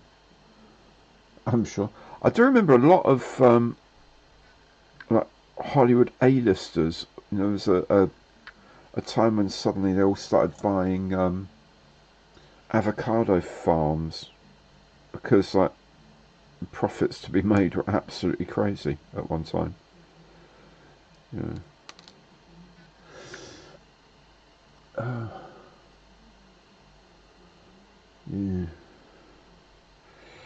So D-Day builds. I don't know if you guys are doing anything in particular. As I say, I've got my Marauder to do, and firstly there's some things I'm going to do to it which are going to be quite fun, but also the diorama base I'm going to build for it is going to be quite amusing as well. It's not a conventional diorama base, it's more a display base if you like. So that's going to be fun, but quite a lengthy process because that B26 is quite the beast of a kit. Let me tell you, it looks amazing, but it looks quite a lengthy thing. Although I know Alex Mann, who did his Mann's Model Moments, he did like a 24-hour build recently of one. So that'd be cool. Incidentally, I forgot to say, he's asked me onto his live stream tomorrow night. So if you are around tomorrow night from about 8 o'clock ish, if you go to Mann's Model Moments, his channel, Alex Mann's channel, I'll be chatting with him. I don't know if anyone else will be there. I'm assuming there'll be other people as well. Just chatting about life, the universe, YouTube, and things like that. So, you know, if you spare tomorrow evening as well, pop over to Mann's Model Moments and come and see me having a chat with Alex and maybe other people. He hasn't said, but maybe. We'll see. We'll see. Oh, you're going to Duxford for the D-Day Air Show? Excellent. Excellent. Did you see there was some Question Time or Laura Koonsberg or something at the weekend? They were talking to Grant Shapps, and there was this thing where they reckoned that one of the Red Tops had reckoned that they were really struggling to find transport aircraft to reenact the parachute drop for D-Day. I thought, well, you probably are. That's because you've slashed the flying numbers left, right, and centre, and then suddenly, well, we've got a few commitments, and oh, by the way, can we do this massively important PR thing? Well, actually, no, Minister, we haven't got the planes. We'll find them, so you have to find them from somewhere. Don't know where they're going to get them from. A400s, maybe from Germany. That'd be ironic, wouldn't it?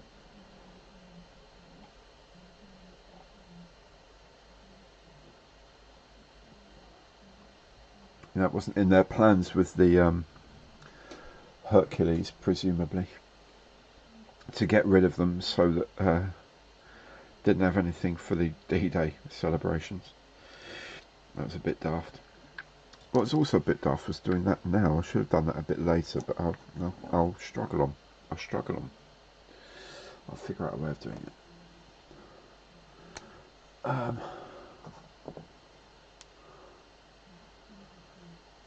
A VJ Day themed group build. That's an interesting idea. Interesting idea. I'm kind of slightly shying away from doing group builds myself, only because I just don't have time to administer them and to do stuff. I've got stuff to do, and I'm very keenly aware that there's stuff I need to do from various, from Winter Warriors build and stuff like that, and I just cannot put the hours together at the moment. And I kind of don't want to instigate a group build and then sort of not recognise the wonderful work that all of you do. So, if you're going to do feel free to use the space at Gary's Friend Stuff, the environment, to do anything like that, because that's what it's for. It's not my space. That's our space as a community, as a group. So if you want to do group builds, and you don't need me to authorise them or anything like that, and you just want to do some group, like a lot of you did something for Fleet Air on after you know, sort of in memory of my dad, which I thought was lovely. You know, if you guys want to get together and do group builds and use that area on my Facebook as a sort of a home for it, then go ahead. Absolutely, please do. I'd be delighted if you'd use it like that. I really don't have an issue with it at all. So I'm trying to... The other thing, of course, is my eyes are not quite what they used to be.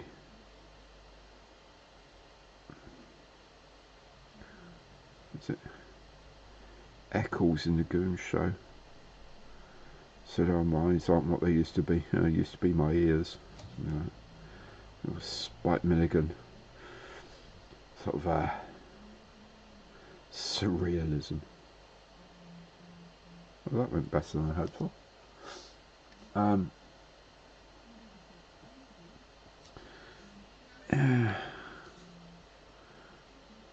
So yeah, if you know you want a home for a group build that you'll want to do, then please feel free to use that space, because that's kind of what it's there for. An open sort of space to share ideas and share thoughts and share fun. I'm sounding very sort of Berkeley 1967 are all about it, but that is kind of what the point of it is. And it's almost 600 of you. Well, yeah, 595 of us in the group at the moment. So that's more than enough to be getting on with stuff if you want to. As I say, it's not like I don't want to be involved or anything like that. It's just I don't have the time to actually administer it. So yeah. Yes, yeah, Monty, there are a lot of discussions. Do you know what? If it were the case, I could say that, you know, we've had all these ideas, and why my suggestion is this, and if you want to do it, then here's a space, and you're happy with that, then grand. I just don't want to be too prescriptive. As I say, I don't want to be like saying, you know, this is my area, do this group build subject, and then not be able to acknowledge the work that you guys do, because some of you, like all of you, do such amazing work. So yeah, that's all I'm concerned about. If you want to sort of share the pictures, then grand. That's cool. Repeat, don't do Facebook. You know, a lot of people don't. I don't know if there's another way I can do it. Again, you see, I'm not sure how that would work. If I'd be able to do it in some other way that's actually it doesn't take up too much time, frankly. It's not that I don't want to, it's just I really don't have the time to.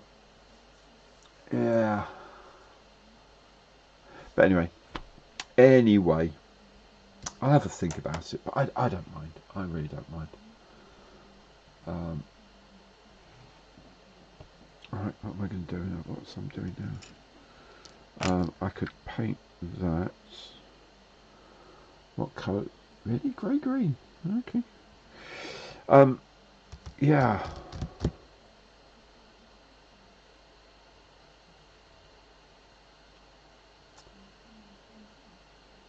Huh.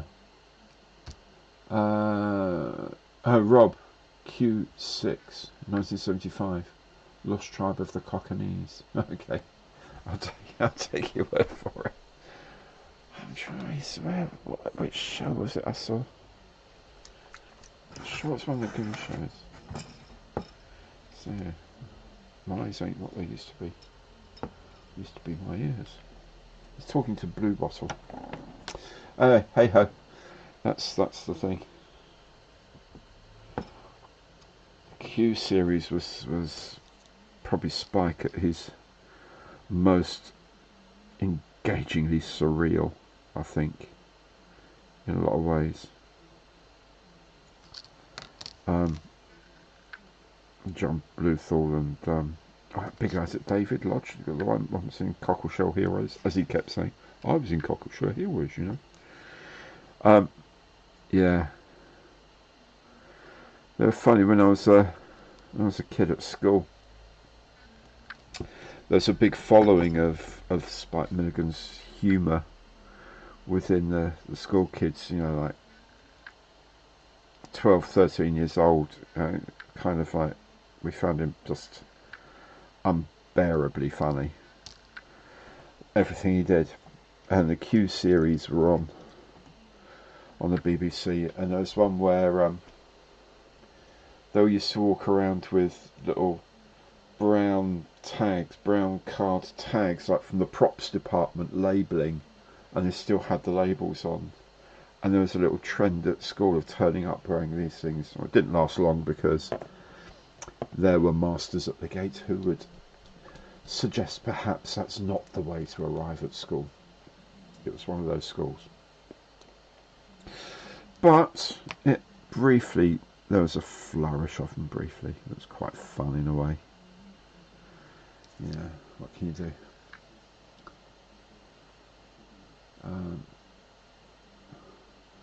Yeah, that Mini Art 3-wheeler, I remember that.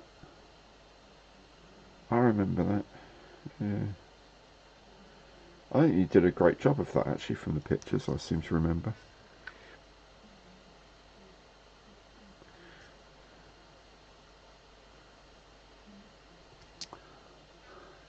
Reaper.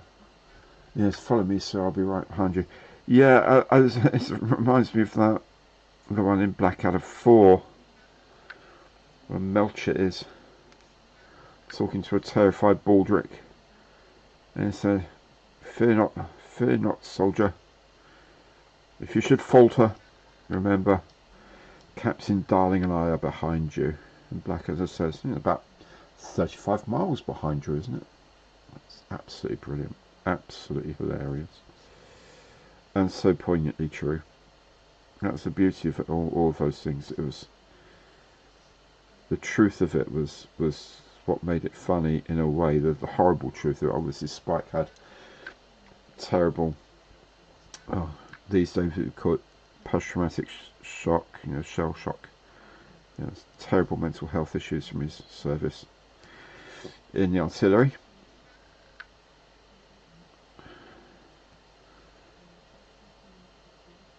And that attitude of, you go first, I'm behind you. Yeah. The wardrobe department tags, I'm just amazing. Kercheval, how you doing? Man, good to see you. Glad to. Spike did all the raspberries. It was in his contract. Yeah, Rob, didn't he do a Pomp and Circumstance March number 4 or something?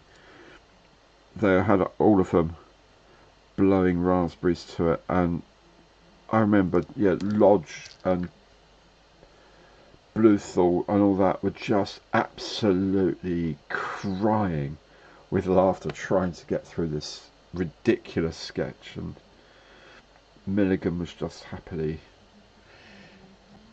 carrying on in front of them. Absolutely astonishing. Absolutely funny. Steve Stuff, thank you, mate. That's a bit more specialist knowledge. Yes, William, mate, I remember him.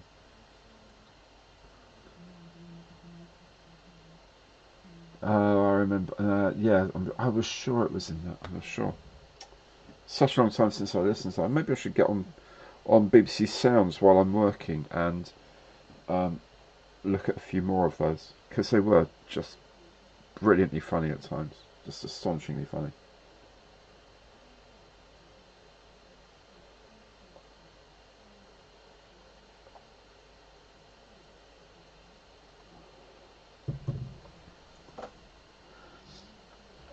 Dear.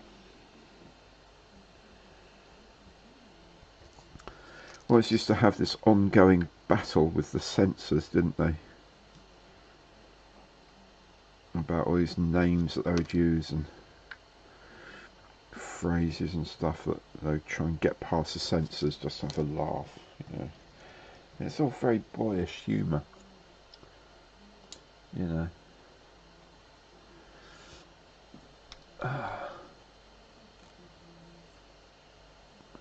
Oh, Andy, yes, he was at Bexhill. That's right, he was. In the early part of the war, when he was in the big 9-inch things originally, weren't 9-inch coastal guns or something originally. Then went on later to, I think it's a 7.2 howitzers they got eventually. Mark, hello matey. 10 minutes to go. You're fine. You're fine. Don't worry about it. Don't worry. Good to see you. So, briefly catching up for the moment, I've painted the props, parts of the rest of the undercarriage there, put some engines on today, put the transparencies on. I'll leave that to set, I'll mask that off, and then I'll paint those up, spray paint that, and maybe by next time be almost ready. It'll almost be finished. My goodness, doesn't time fly? Well, it won't be on the next Tuesday one, as I've mentioned, because the next Tuesday one, which was the 18th of June, is going to be me from Poole. So I'll be doing the quick build. I think I'll do the Sherman. Should I do the Sherman or the Tiger? I don't know which to do, the Sherman or the Tiger. So I don't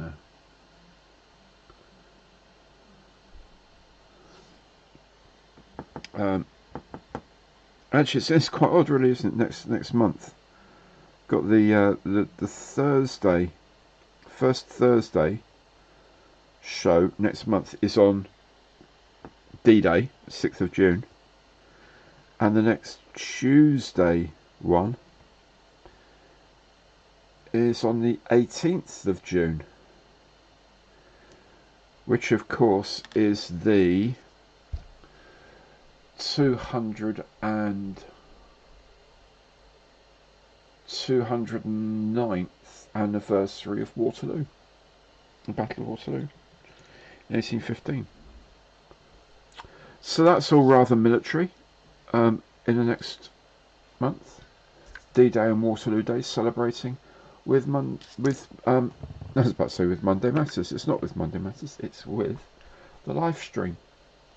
That'll be fun.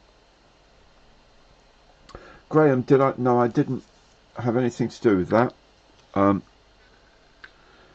it's a great idea that they've, and if you haven't heard, the upcoming Shannon class lifeboat that Airfix are doing, they have a supplementary decal sheet. It costs like 10 quid or something, but it has the markings for every one of the 50 Shannon class lifeboats currently in service.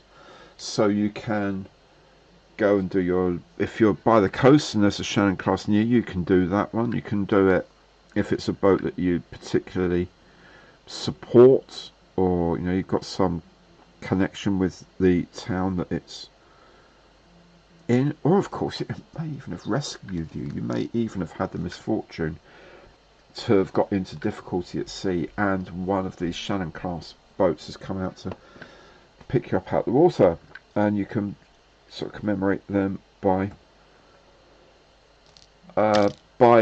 building. Now, I did look on the RNLI site, and they don't have the Shannon class boats in their online store yet.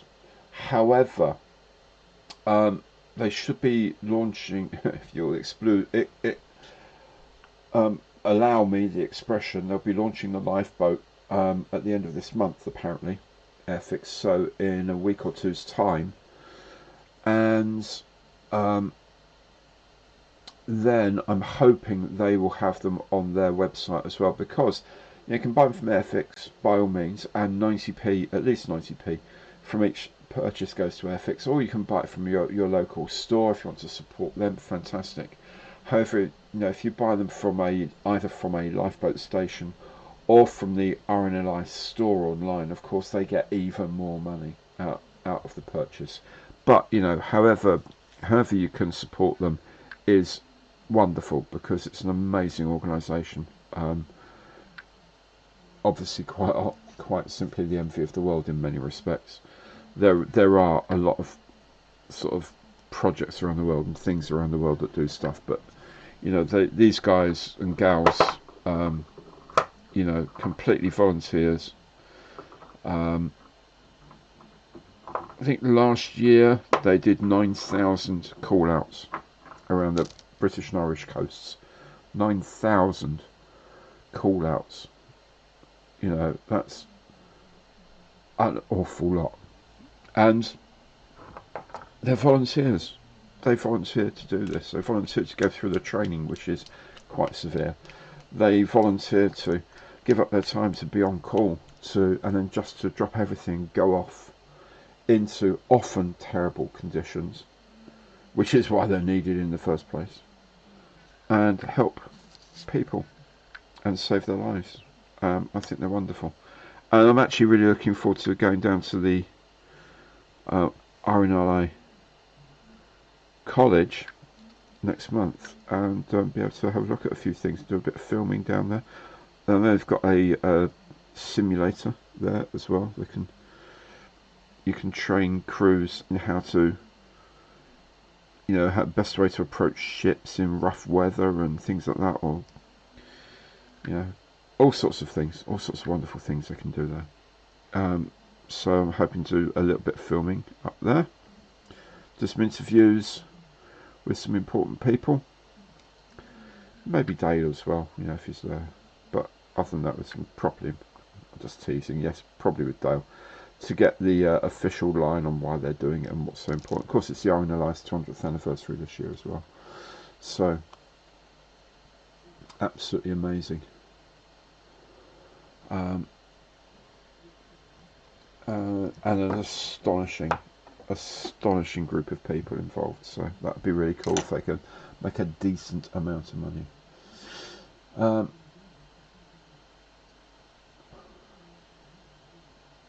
Yeah, Andy, there you go. I'm sure they will. Andy, don't they train lifeboat crew at Poole? Yes, they do. They have the training facility there, so they have the coxswain and captain training on the simulator. I think it's for a Shannon class boat for a lot of the stuff, and they also have the massive pool of water, swimming pool type thing that's a really deep pool, and they can put all sorts of different sea states waves in there, and they've got rain machines, and they can make it night as well, so they can put them into water in night in rough weather and then capsize their boat, and they've got to get themselves back in, or they find they come across a casualty and they've got to get them on the boat in the dark, in the rain, with rough seas, and they train them to do that all there. It's absolutely astonishing. There's so much I'm hoping we can see and we can film, and if it takes it, I'll go back down later to do more, maybe make 2 or 3 different videos, not just Airfix related ones, but also ones specifically about the RNLI training. I think it would be outstanding. They have a visitor centre. Yeah, they have a shop there for certain, and they've got like a restaurant there, and they've got a hotel there. I don't know if they've got like a museum or anything like that, but if you have a look at the RNLI College website, then definitely it will say in there. But I know they do functions there and stuff like that, so they're quite open to people coming in and using the space. There you go, they've got a RNLI 200 exhibition. Oh, at Chatham, very good, at the Historic Dockyards. Excellent. That's cool. I mean, these people should really be celebrated so very, very much for what they do. They're absolutely astonishing. Okay,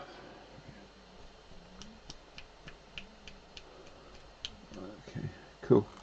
Well, it's 10 o'clock. I should really be packing up, but I'm going to go for a few more minutes because I just want to finish doing my propellers and catching up on all the chat that's been going on. So yeah, yeah, I'll be doing the live stream from my hotel room nearby. I'm building a quick build tank, or it's starting to build a quick build tank. They look quite complex little things. And then going to the RNLI, which will be very exciting. And of course the next actual live stream on the channel is on D-Day, 6th of June 2024.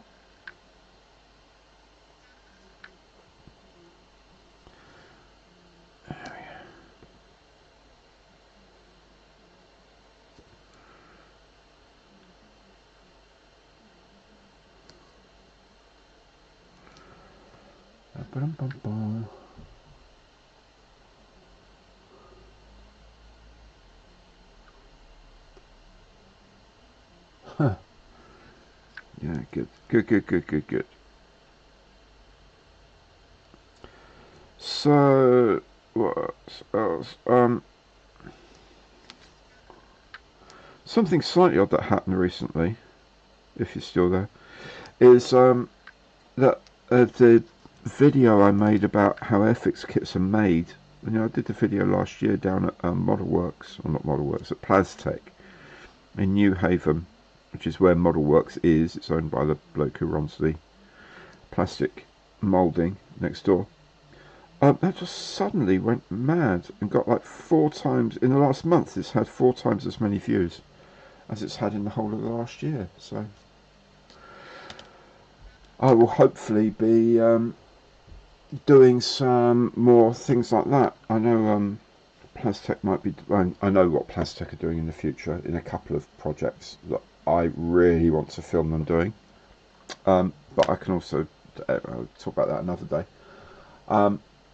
But yeah, so that would be cool. Just to sort of ride that wave a bit. So I want to, maybe you'll be doing a little bit more documentary work as well. So we'll see how we go. Julian, thanks for joining in, mate. Good to see you. Take very good care.